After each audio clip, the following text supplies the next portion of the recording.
Colossenses 2 e 3, dizem assim os versículos: para que os seus corações sejam consolados e estejam unidos em amor e enriquecidos da plenitude da inteligência, para o conhecimento do mistério de Deus, Cristo, em quem estão escondidos todos os tesouros da sabedoria e da ciência. Cristo, em quem estão escondidos todos os tesouros da sabedoria e da ciência.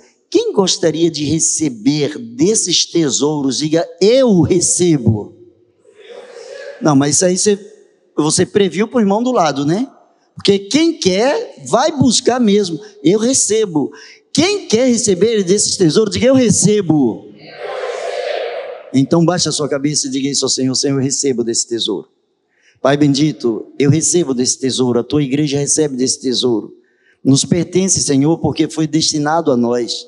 Pela tua onisciência, pela tua sabedoria, pela tua misericórdia, tu destinaste, ó Deus, ao teu povo, destinaste àqueles, ó Deus, que hão de crer e que haviam de crer em ti desde o passado, desde a fundação dos séculos. Ó Deus, nós recebemos aquilo que da tua parte nos é endereçado. Nós te louvamos pela pessoa de Jesus Cristo e que através do Espírito de Jesus, nesta noite, os nossos corações sejam enriquecidos de todas as maneiras possíveis e que o teu nome seja glorificado. Assim pedimos, em nome de Jesus. Amém. Eu quero convidar você a pensar comigo sobre os tesouros escondidos em Cristo. E eu quero convidar você a mergulhar na palavra de Deus, mergulhar no pensamento bíblico. Eu quero convidar você não apenas me ouvir. Eu gostaria que você não me ouvisse hoje, gostaria mesmo que você não me ouvisse, mas eu quero que você se transporte nesse momento, para um instante, para um lugar de relacionamento com Deus, onde só você e Deus vão estar se comunicando. Que a minha voz seja meramente uma voz, mas que o Espírito de Deus esteja falando ao seu coração agora, que você esteja dizendo para Deus: Deus, eu quero esse enriquecimento, e que você esteja passeando agora dentro daquilo que foi proposto, andando com Deus, diante do que diz a palavra do Senhor, os tesouros escondidos em Cristo. Deus quer enriquecer a sua vida com coisas inimagináveis. Quero começar dizendo para você que Deus quer te dar coisas que você nunca imaginou, te levar a lugares que você jamais sonhou chegar. Essa é a proposta do Senhor.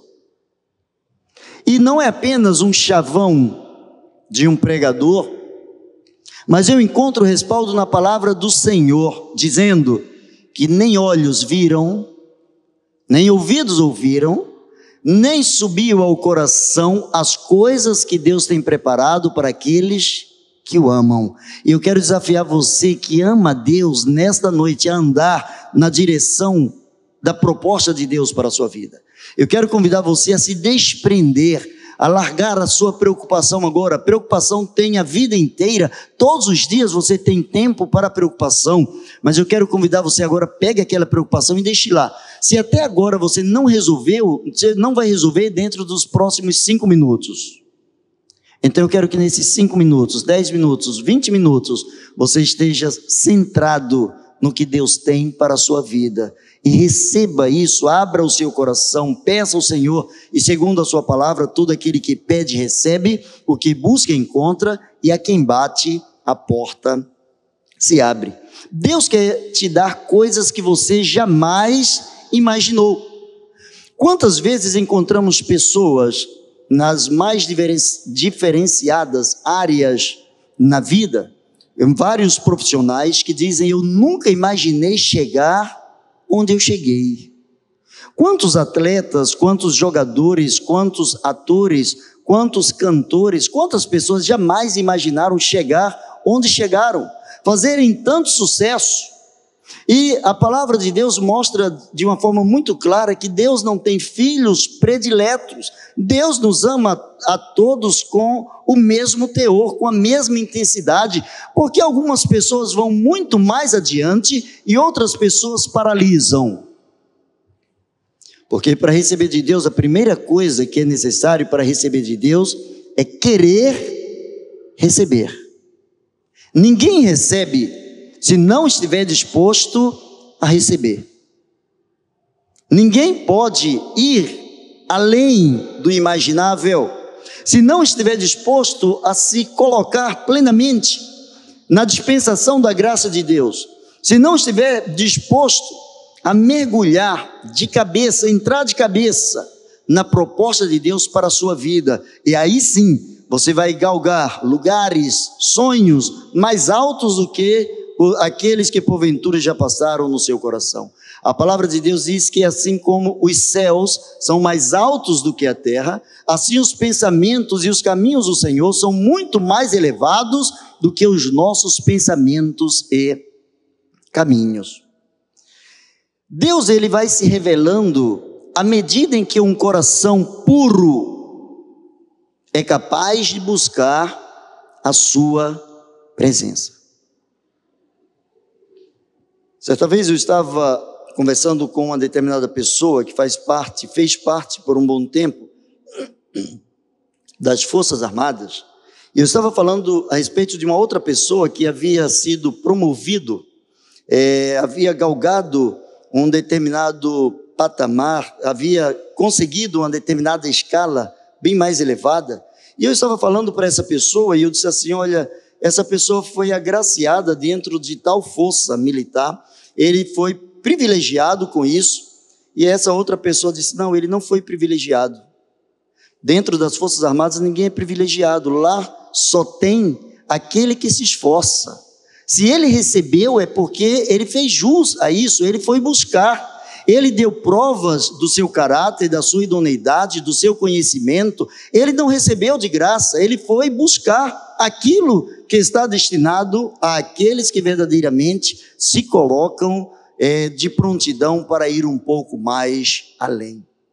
Ali eu comecei a pensar, existem coisas na vida que realmente há muitas pessoas que acham que várias coisas caem do céu, como que de uma forma aleatória, e parece que Deus faz chover mais sobre uns do que outros, Deus abençoa mais uns do que outros, quando na realidade Deus faz que a sua chuva caia sobre os bons e os maus, o seu sol brilhe sobre os bons e os maus. Só que alguns aproveitam a chuva, alguns aproveitam o sol e outros reclamam da chuva e do sol concomitantemente. Em Cristo, Deus revelou tudo o que nós precisamos, para todos os passos da nossa vida: a vida espiritual, a vida sentimental, a vida financeira, a vida eclesiástica, a vida profissional, a vida social ou em quaisquer outras esferas possíveis. Em Cristo, Deus revelou tudo de que nós temos necessidade. A palavra do Senhor nos mostra que nós somos enriquecidos em Cristo. Cristo nos enriquece para que os seus corações sejam consolados, estejam unidos em amor e enriquecidos da plenitude da inteligência. Plenitude da inteligência. Deus é um ser inteligente e que criou a inteligência humana, a ponto do homem criar a inteligência artificial. Tal é a nossa inteligência. Uma inteligência maior criou uma inteligência menor, e uma inteligência menor é capaz de co-criar uma outra inteligência semelhante à sua inteligência, capaz de competir com a sua inteligência, e Deus nos enriquece com esse tipo de inteligência que é revelado no caráter de Cristo. É revelado no caráter de Cristo. Nós somos feitos filhos de Deus, e à medida em que nos tornamos filhos de Deus, nós somos enriquecidos em Cristo. Deus nos destinou, Deus nos presenteou. E quando eu falo nos predestinou, não é que Deus simplesmente colocou uns de um lado e outros de outro. Deus predestinou toda a sociedade, toda a humanidade. Diz a palavra de Deus que para que todo aquele que nele crê, Deus já havia predestinado todo aquele que nele crê, todo aquele que se voltar para Jesus, todo aquele que se enriquecer de Jesus, todo aquele que absorver de Jesus na sua vida, na sua história. Esse não perecerá, mas esse andará com Jesus, esse estará com o Espírito Santo de Deus, e esse será transformado dia após dia, passo após passo, até descobrir-se nele. Olha que coisa inteligente. Jamais nós poderíamos saber quem é Deus, se Deus também não se humanizasse, se Deus também não se fizesse homem igualmente a nós, se Ele não andasse entre nós, se Ele não fizesse o que Ele fez durante os 3 anos de ministério visível, durante o tempo em que Ele andou aqui na terra, a mente humana, a sabedoria humana, a inteligência humana não seria capaz de trazer uma lucidez, uma clarividência acerca do próprio Deus. Não poderíamos ter a exatidão de quem é Deus se Ele não se humanizasse, se Ele não se tornasse homem, para que pudesse também passar pelas nossas dores, nossas necessidades e pudesse superar a si mesmo sem cair em nenhum pecado. Algumas pessoas dizem assim: eu tenho um pavio curto, eu tenho um sangue quente. Ainda bem que você tem um sangue quente, porque se o seu sangue estiver frio, das duas uma, ou você morreu, ou é uma questão de tempo, questão de minutos, para que o seu óbito seja declarado efetivo. Você tem sangue quente, sim, Deus te deu sangue quente. Sangue quente não tem nada a ver com autocontrole. Olha a sabedoria de Deus. A Bíblia diz que nós podemos até nos irar. Deus nos fez e Ele sabe o que Ele colocou dentro de nós, Ele sabe das nossas limitações, sabe da nossa elasticidade, sabe o quanto nós podemos nos inclinar para um lado, para outro, crescermos ou nos aprofundarmos em determinado conhecimento, em determinado segmento da vida ou da história. Ele conhece o nosso interior. E Ele diz: vocês podem se irar. A ira também faz parte dos sentimentos humanos. Contudo, Ele diz: vocês não devem alimentar a ira no coração de vocês. Não se ponha o sol sobre a vossa ira, ou seja, não alimentem a ira de vocês. Se vocês são enriquecidos em Cristo, vocês precisam olhar para o caráter de Cristo, precisam estar ligados em Cristo, precisam ser imitadores de Cristo, fazer exatamente, ou tentar fazer exatamente o que Cristo sempre fez e aquilo que Cristo ensinou. Somos enriquecidos pelo seu caráter, e o seu caráter, o caráter de alguém, segundo a palavra de Deus, foi obediente até a morte, até a exaustão. Significa que aquele que decide obedecer, precisa estar disposto a pagar o preço, ainda que seja da própria vida, por conta da sua obediência a Deus, é fazer da sua obediência a Deus o foco maior da sua história, o foco maior do seu desejo. É que algumas pessoas ainda não entenderam a sua função no mundo. A propósito, qual é a sua função neste mundo? Você sabe? Por que você veio a este mundo? Geralmente as pessoas, quando estão passando por momentos de desilusões, momentos tristes, sombrios, preocupantes, geralmente as pessoas param para pensar nisso. O que é que eu estou fazendo aqui? Qual a minha função neste mundo? Algumas pessoas, eu já ouvi de pessoas dizerem o seguinte: eu vim a este mundo só para sofrer. Será? Eu vim a este mundo só para sofrer. Quem te trouxe a este mundo só para sofrer?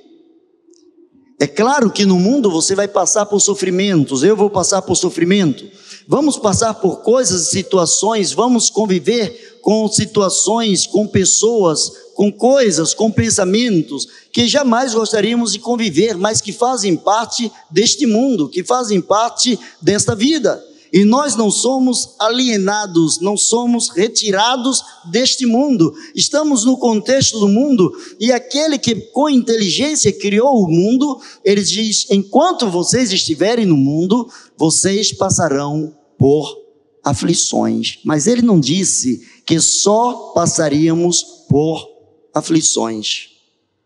Tanto que ele diz: lança o teu cuidado sobre o Senhor, e ele te susterá. Ele diz: lançando sobre ele toda a vossa ansiedade, porque ele tem cuidado de vós. O grande problema é que muitas pessoas traçaram um projeto de vida sem perguntar a Deus qual é o projeto de Deus para a sua vida. Eu quero ser isso, eu quero ser isso, eu quero ganhar tanto, eu quero fazer isso, eu quero conseguir tal profissão, eu quero tal promoção. Isso não é errado, você sonhar. Você precisa sonhar e precisa trabalhar em cima do seu sonho. Mas você precisa, antes de tudo, conhecer quais são os sonhos de Deus para a sua vida. Como que alguém poderia imaginar que os sonhos de Deus se dão na vida de alguém depois de uma cadeia? Depois de ir para a cadeia, os sonhos de Deus começam a se tornarem latentes na vida daquele que decidiu obedecer. Eu gosto muito de um cidadão, gosto muito de um personagem bíblico chamado José.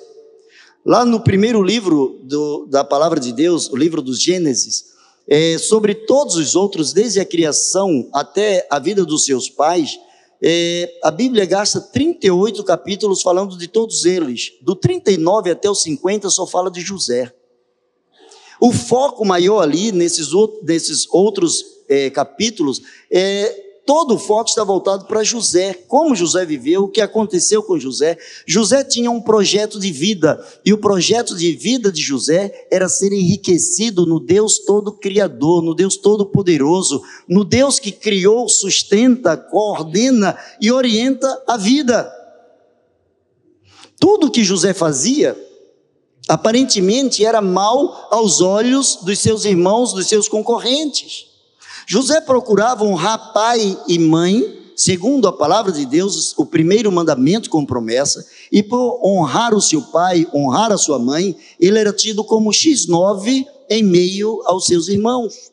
Ele não era benquisto, porque era o tipo de pessoa que queria ser muito certinho, era o tipo de pessoa que queria fazer a coisa de acordo com o que estava no manual, e não com aquilo que era coloquial, aquilo que era do povão, aquilo que estava em evidência, aquilo que era do dia a dia. Ele sabia que os seus projetos só iriam à frente se verdadeiramente neles Deus também estivesse sonhando. Deus estivesse sonhando.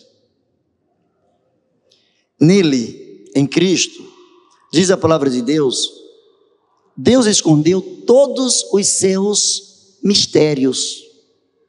Tem pessoas que têm muito medo ou aversão à palavra mistério. Se falar em mistério, já diz que é coisa de pentecostal, né? Ah, fulano está falando de mistério, então o mistério é tão misterioso para algumas pessoas que mistério parece até não existir. A palavra de Deus diz que em Cristo, Deus revelou todos os seus mistérios, em quem estão escondidos todos os tesouros da sabedoria e da ciência, para que os seus corações sejam consolados e estejam unidos em amor, enriquecidos da plenitude da inteligência, para o conhecimento do mistério de Deus, Cristo. Cristo é o mistério de Deus. Se você quer viver em mistérios, precisa andar em Cristo. Quer descobrir o que Deus tem de melhor para você, precisa pautar a sua vida com a vida de Cristo, traçar um paralelo, procurar fazer de Cristo o seu espelho, nele, na sua conduta, no seu modo de pensar, de agir, de falar, de executar as coisas, de andar com as pessoas. Em todo o seu ser, ou todo o seu ser revela o mistério de Deus, que é Cristo, Cristo em nós, a esperança da glória. Quando a palavra de Deus mostra que nele estão escondidos todos os mistérios de Deus, é porque nós temos a capacidade de nos tornarmos semelhantes a Ele. Como pode alguém que já matou, já adulterou, já roubou, já pintou e bordou, já foi hostil à sociedade, ou mesmo que não tenha praticado por ações, já pensou quantas vezes nós matamos os outros sem usar sequer um tiro, sem sequer usarmos uma arma letal, um revólver ou algo parecido? Quantas vezes os nossos corações matam as outras pessoas? Quantas vezes começamos a fazer uma chacina dentro da própria casa, dentro do nosso habitat? Quantas vezes nós matamos as esperanças do esposo, da esposa, dos filhos, dos pais, dos entes queridos, dos avós? Quantas vezes matamos dentro de casa? Pelo nosso exemplo, destruímos a esperança que há na vida das pessoas. Quantas vezes matamos as pessoas na igreja? A igreja, nela, muitas pessoas matam. A Bíblia diz que se alguém se encolerizar sem motivo contra o outro, já se tornou um homicida. O reino de Deus é levado muito em consideração a intenção e não apenas a ação. Portanto, preste bem atenção ao que eu vou falar aqui. Se você gravar apenas o que eu vou falar fora do contexto, você vai ter base para dizer que eu estou falando uma coisa que é contra a palavra de Deus. Mas eu quero dizer a você, matar, roubar, se prostituir, furtar, nada disso é pecado. Nada disso é pecado. Em que situação? A intenção de cometer essas coisas é que é o pecado. Essas coisas são a revelação ou as revelações do pecado. Quando eu mato alguém, eu estou revelando o desejo impuro do meu coração. Se eu adultero com alguém, eu estou revelando o desejo impuro do meu coração. A ação é seguida depois da intenção. Tanto que Jesus falou de uma forma muito clara quando ele disse: se um homem olhar com má intenção para uma mulher, no seu coração ele já adulterou com esta mulher. E a recíproca é verdadeira. Se uma mulher olhar com má intenção para um homem, em seu coração já adulterou com este homem. É a intenção. O reino de Deus é movido por sentimentos. O reino de Deus é movido pela intenção. O reino de Deus é movido por mistérios, coisas que estão ocultas e que são reveladas à medida em que nós nos apresentamos para sermos parecidos com Cristo. O apóstolo Paulo, também gosto muito dessa figura, ele aprendeu algumas coisas, aliás, ele aprendeu muitas coisas e ensinou muitas coisas, ao ponto de dizer, aprendeu com Cristo, ao ponto de dizer assim: sede meus imitadores como eu sou de Cristo.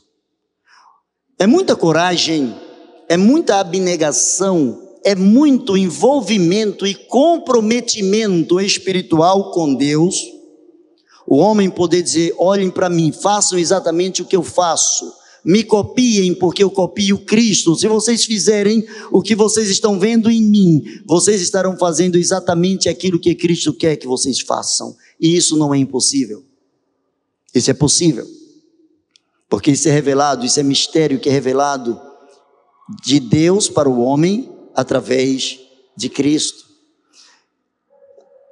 A revelação, dentro da revelação de Deus, dentro daquilo que estava oculto, o apóstolo Paulo diz também nessa mesma carta, no capítulo 2 e no capítulo 3, ele fala que por um bom tempo, Deus permitiu que ao homem estivessem escondidos os seus mistérios.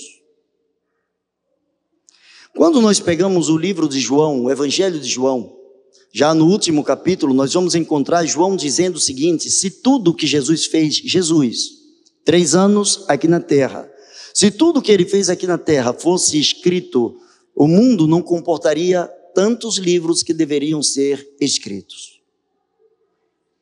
Antes de Jesus estar aqui na figura humana, Jesus sempre existiu com Deus na criação, com o Espírito na criação.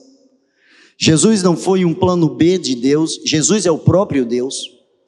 E esse Deus que não tem início, esse Deus que não tem meio, esse Deus que não tem fim, que não tem genealogia, que não tem pai, não tem mãe, esse Deus que é autoexistente, nele, nas revelações dele, o homem se encontra. Nós nos encontramos o nosso ser, quando verdadeiramente nos é revelado quem Cristo é. E quando nós optamos por sermos semelhantes a Cristo, quando nós queremos imitar Cristo, nós estamos indo em busca da nossa essência, aquele ser criado à imagem e semelhança de Deus, que não tinha prazer no pecado. Enquanto estivermos na carne, estamos propensos ao pecado. Mas diz a palavra de Deus que o pecado não terá domínio sobre nós. Há pessoas que dizem assim, pecar 1 é melhor pecar 10 é melhor pecar 100, e como eu sou pecador, então não tem cura para mim.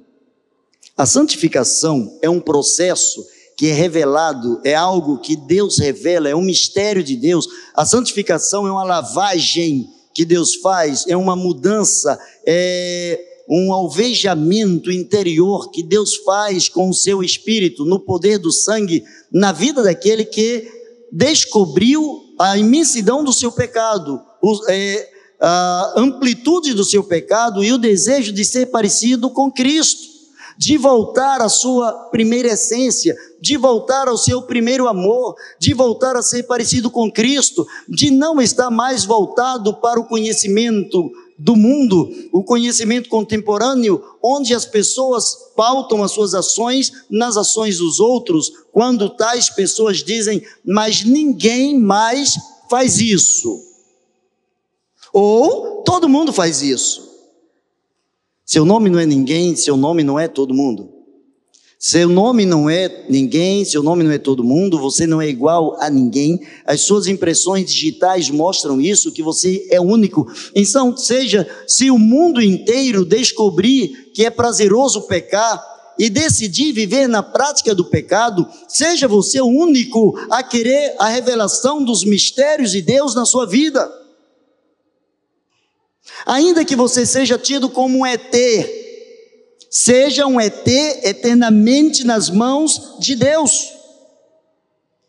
Só que há muitas pessoas que confundem estar nas mãos de Deus com ser alguém desprovido de conhecimento. Parece que é dado ao cristão a capacidade de falta de raciocínio.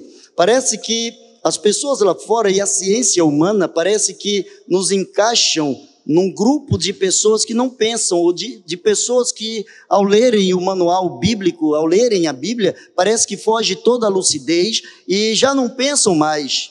E parece que o cristão é um ser quadrado que não pensa.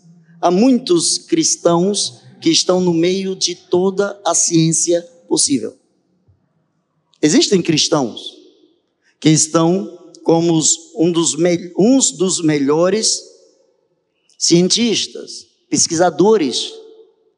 O cristão, ele não é travado, o cristão ele pensa, ele raciocina, ele entende. O cristão, ele é inteligente. O cristão, ele não é simplesmente uma vaquinha de presépio, porque ele lê a palavra de Deus, e a palavra de Deus diz que suas revelações são novas a cada manhã. Deus fala todo dia, cada dia Deus revela algo dele para aquele coração que o busca em espírito e verdade. O cristão é, antes de tudo, um ser para lá de inteligente. Hoje se fala muito dos direitos das minorias, em todos os lugares agora, parece que minoria é maioria. Em todas as áreas possíveis, os direitos das minorias. A minoria, desculpe a redundância, a minoria menor é você. Você é único. Você é único, não tem um outro igual a você. E por ser único, você faz parte de uma minoria. Só que essa minoria é capaz de pensar. Essa minoria é capaz de reagir aos sentimentos. Essa minoria é capaz de buscar em Deus aquilo que está escondido em Cristo. As suas misericórdias renovam-se a cada manhã, e é por isso que nós não sucumbimos, é por isso que nós não desistimos. O cristão é aquele que, quando toda a ciência não sabe onde chegar, ele ainda acredita que vai chegar, porque ele trabalha com um fator que existe em muitas pessoas, mas poucos desenvolvem, que é o fator chamado de fé. As melhores pessoas com quem qualquer profissional da área de saúde emocional pode trabalhar são as pessoas crédulas, independente da sua denominação, as pessoas que têm fé, as pessoas que creem em Deus. Porque a sua alma, a sua mente e o seu espírito, eles andam concomitantemente, eles andam paralelos, numa mesma direção. E quando a mente, quando a razão não consegue encontrar uma saída, o espírito, a fé, traz esta saída, a ponto dele descansar em Deus aquilo que ele não pode fazer. Nele se encontra, em Cristo, se encontra a sabedoria, mas em Cristo também se encontra a ciência. Em Cristo se encontra a sabedoria, mas em Cristo também se encontra a ciência. Cada vez que a ciência faz uma nova descoberta, ela se encontra com algo escondido pelo próprio Deus. No ano 2019, começou a explodir, começou a surgir alguns casos do Covid, daí o nome Covid-19 para ficar memorável o ano do seu surgimento. 2020 o mundo parou. O mundo parou em 2020. Nações, potências mundiais, primeiro mundo, fechando as portas. Um mundo altamente capitalista, onde até respirar precisa se pagar para isso. Pensar precisa se pagar para isso. O mundo capitalista se rendeu a uma enfermidade, até então desconhecida, e o mundo inteiro silenciou, buscando uma resposta para o vírus. Cientistas caíram para dentro. Muitos homens e mulheres de Deus começaram a pedir ao Senhor que revelasse sabedoria para essas pessoas. Surgiram as primeiras vacinas. As pessoas começaram a ser vacinadas. Mas é interessante que a ciência descobriu a vacina, mas ela não inventou a vacina. Ela descobriu. Ela pegou elementos naturais, criados pelo próprio Deus, que Deus já tinha deixado lá escondido. Em 2019, depois de Cristo, vocês vão precisar disso aqui, está aqui, é só procurar. A ciência, a sabedoria, elas se encontram em Deus. Cada vez que a ciência evolui, é uma conquista que revela a sabedoria de Deus. Houve um tempo em que a ciência admitia que a Terra era uma tábua rasa.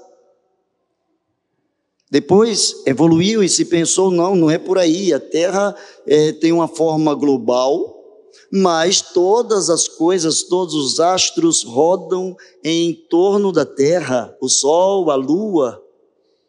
E depois descobriu, não é nada disso, é ilusão de ótica, nós é que giramos em torno do Sol.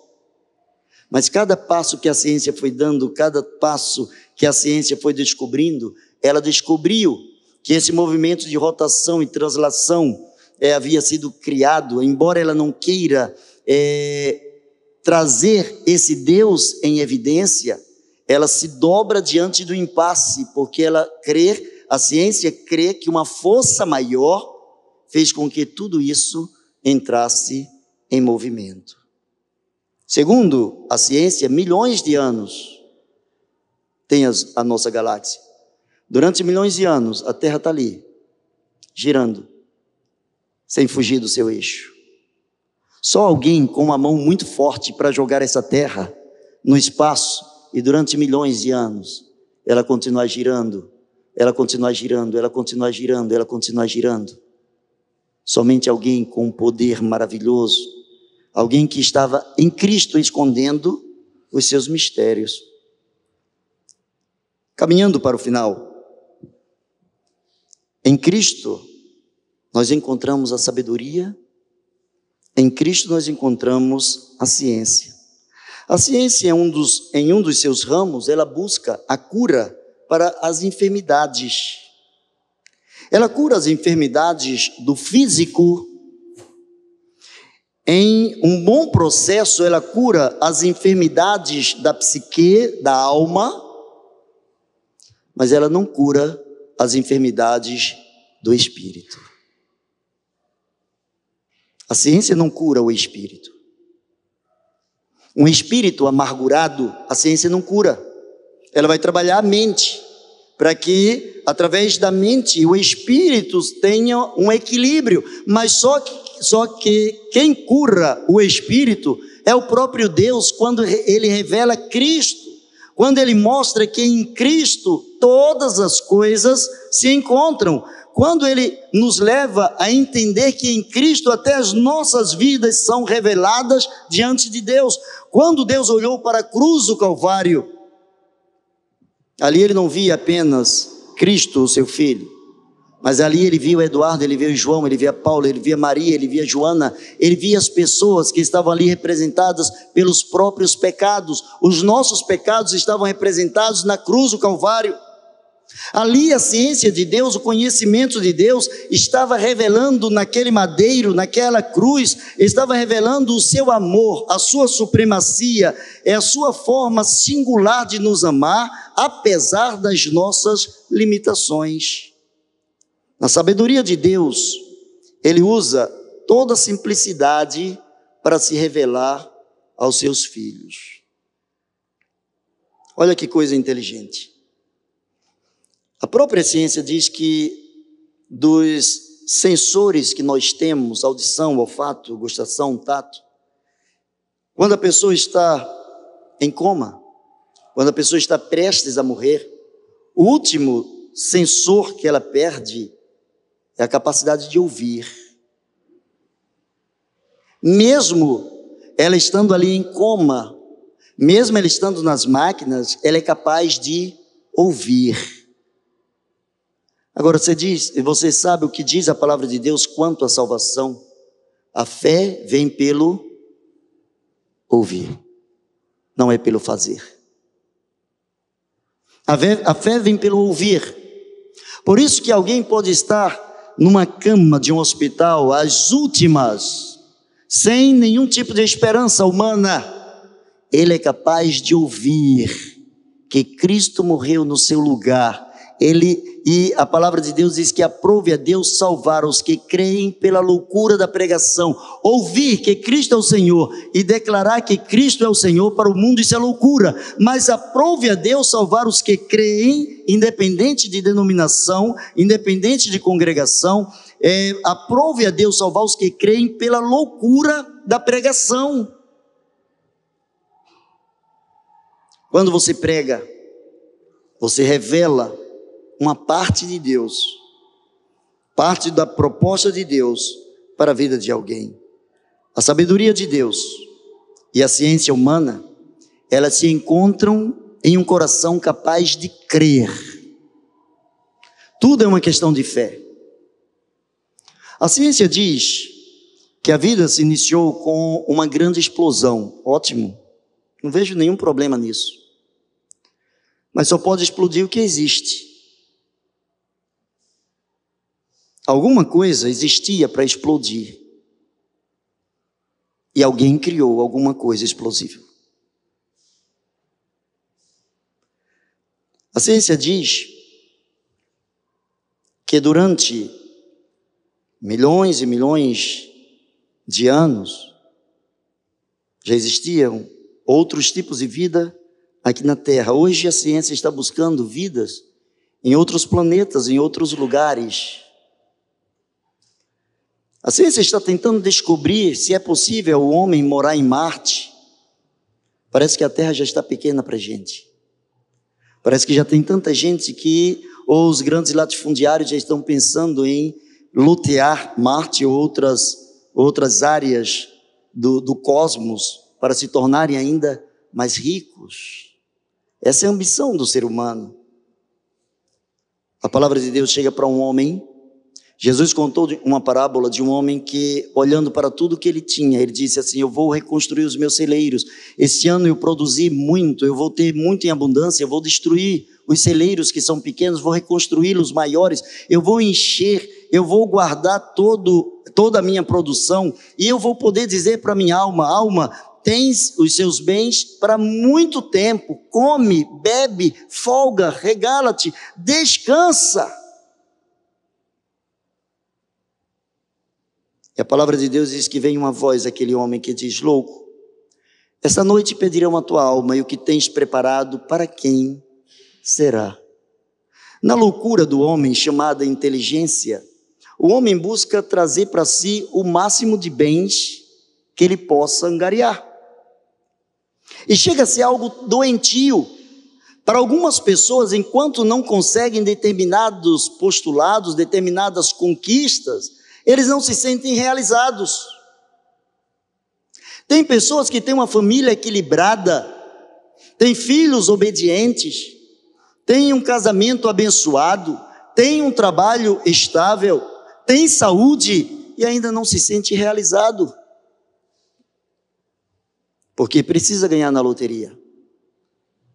Porque no dia que ele ganhar na loteria, aí ele vai dizer para sua alma: alma, você tem agora muito e já não precisa mais trabalhar. Para finalizar, assim como na parábola Jesus falou que a voz perguntava àquele homem: louco, essa noite pedirão a tua alma, e o que tens preparado, para quem será? Tudo que você preparar neste mundo, coloque isso na sua cabeça, tudo que você conseguir neste mundo, tudo, em forma de bens materiais, tudo, aproveite ao máximo, porque se você morrer amanhã, você não vai levar nada. E quem ficar, vai gastar mais rápido do que o que você levou para conseguir. Quem ficar vai gastar mais rápido, porque ele não fez nenhum esforço para isso. Se você puder deixar $1 milhão reservado para o seu filho, faz isso, deixa para o seu filho. Mas eu tenho certeza que ele vai torrar $1 milhão bem mais cedo do que o que você fez para conseguir trabalhando. Porque os caminhos do Senhor são mais altos do que os nossos. Os tesouros escondidos. A vida de um homem não consiste na abundância de bens que ele tem, mas no seu relacionamento com Deus. Porque Deus é o Deus que, segundo a palavra do salmista, é o socorro bem presente na hora da angústia. Tem hora da angústia que não tem dinheiro que tire a angústia do coração. Quando alguém está morrendo, quando alguém está indo embora, não tem dinheiro que consiga trazer aquela vida de volta. Mas o poder de Deus traz. Tanto que o poder de Deus, com Lázaro, depois de 3 dias, Jesus o chamou para fora. Jesus, depois de 3 dias, voltou e está aqui entre nós, para nunca mais morrer. Onde estão os tesouros escondidos na sua vida? Baixe a sua cabeça.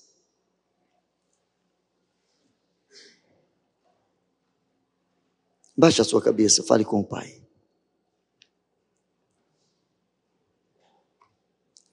Talvez você ande procurando coisas que te deem estabilidade. Ótimo, não tem nada de errado nisso, faça isso mesmo.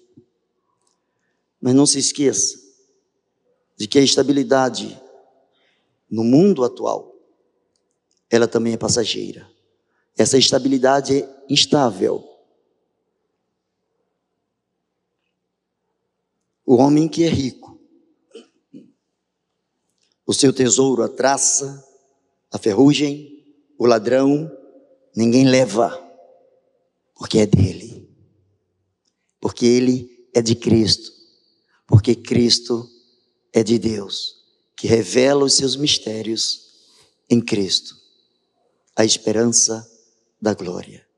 Pai bendito, na autoridade do nome de Jesus, somos limitados, somos pequenos, mas a Tua palavra nos alcança, Senhor. Senhor, e a partir da minha vida, a vida de cada pessoa que desde o início se predispôs a ouvir a Tua voz. Cada pessoa, Senhor, que diz que quer mais desse tesouro. Enriqueça essa vida, Senhor, enriqueça essa mente, esse coração, essa alma, esse espírito. Toma, Senhor, esta vida em Tuas mãos. Juntamente com esta vida que se predispôs, toma também, Senhor, os seus familiares. Toma as pessoas com as quais ela trabalha ou convive, Senhor, em nome de Jesus. Coloque a Tua mão de poder sobre a vida daqueles que creem, Senhor, que a partir de agora haja um diferencial na vida, Senhor, daqueles que creem, na vida daqueles que tomam posse da Tua promessa, na vida daqueles, ó Deus, que recebem pela fé aquilo que é prometido na Tua palavra. Por isso, contemple cada coração aqui, Senhor, e dá-nos pela Tua graça, dá-nos cada vez mais a Tua sabedoria. Assim oramos em nome de Jesus. Amém e amém. Deus abençoe você.